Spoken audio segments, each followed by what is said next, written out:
How to hunt white-tailed deer. First, a new hunter must learn how to be invisible.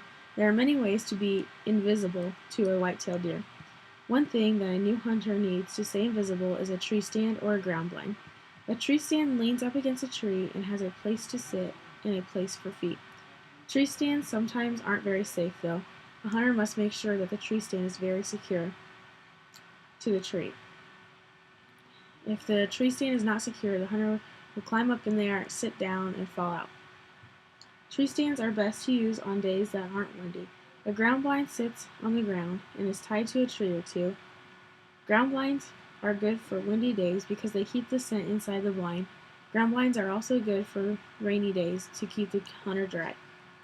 Camo clothing is another essential that a hunter needs to be invisible to white-tailed deer. Deer are colorblind, but they can see patterns very well. This is why camo is very essential. Camo clothing can include pants, shirts, overalls, hats, gloves, boots, anything really. Being scentless is very, very crucial. Deer have an amazing sense of smell. There are many products to get the smell off of a hunter. There are shampoos, conditioners, body washes, sprays, deodorant. You can use there's laundry detergent, there's dryer sheets, anything you can think of to get smell off of you. Last but definitely not least, the most important thing, actually, a hunter must sit very, very quietly. I've learned plenty of times that if you don't sit quietly, you don't see deer. Safety is very important when it comes to hunting. A tree harness is essential when using a tree stand. Tree stands normally sit about 15 feet above the ground. Many hunters have fallen out of their tree stands and gotten seriously hurt. This is because they fell asleep.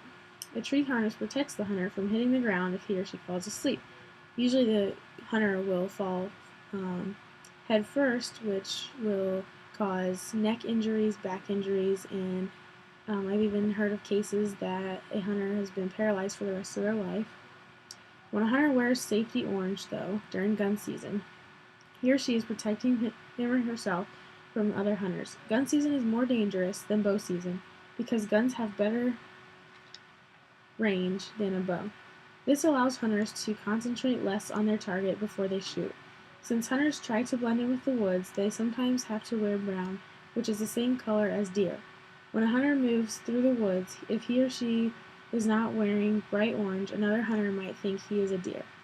Hunters usually do a scan of the woods with their eyes, and anything that's moving that looks horizontal they'll shoot at if it's gun season.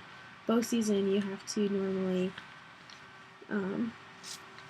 wait and zero in on your target. Weapons are an essential part of hunting. Bows and arrows. Bow season is the first season of deer hunting. It usually comes along around the end of September or the beginning of October. There are two types of bows. There's compound, which is pictured on the top, and crossbow. The compound bow is more popular nowadays. The hunter must pull back the string to shoot the bow, or the arrow.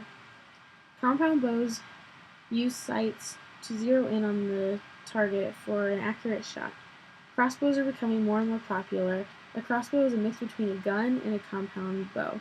The crossbow has a trigger to shoot the bow instead of pulling the string back. This makes it easier for hunters, and it's also less movement. It's more accurate than the compound bow because it's less shaking, really.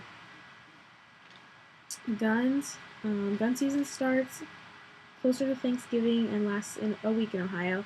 This year it's from December 2nd, Monday, December 2nd to Sunday, December 8th. The most important type of guns to use or the most common type of guns to use in Ohio for white-tailed deer hunting is a 12-gauge shotgun, a muzzleloader, which is a black powder gun, or a 20-gauge shotgun. Guns are more accurate than bows and they go farther. A shotgun can shoot up to 100 yards while a bow only reaches about 50. A gun is preferred over bow because there is less tracking involved after a deer is shot. That's because the wound in the deer is bigger, which makes it easier, or makes the deer dying time, I guess, smaller than a bow, because the arrow that goes through the deer is smaller, which makes them run around like crazy, and takes a long time to track it. And that is the end.